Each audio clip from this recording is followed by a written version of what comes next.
ട്രാക്കിലൂടെ ഇറങ്ങിയതിനു ശേഷം നമ്മുടെ ചുണ്ടൻ വള്ളങ്ങൾ അണിനിരന്നു കഴിഞ്ഞാൽ ആ തീ പാറുന്ന വേഗത്തിൽ ആരാണ് 71ാമത് നെഹ്റു ട്രോഫി ജലമേളയുടെ കപ്പെടുക്കുക എന്നാണ് അറിയുന്നത്.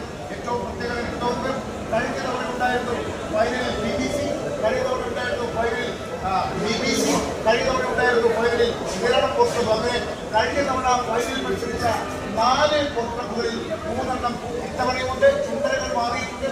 കാരണം കഴിഞ്ഞ തവണ BBC വിജയം കൊയ്ത ചുണ്ടലല്ല ഇത്തവണ എത്തിയിരിക്കുന്നത്. പക്ഷേ ടീം മത്സരത്തിൽ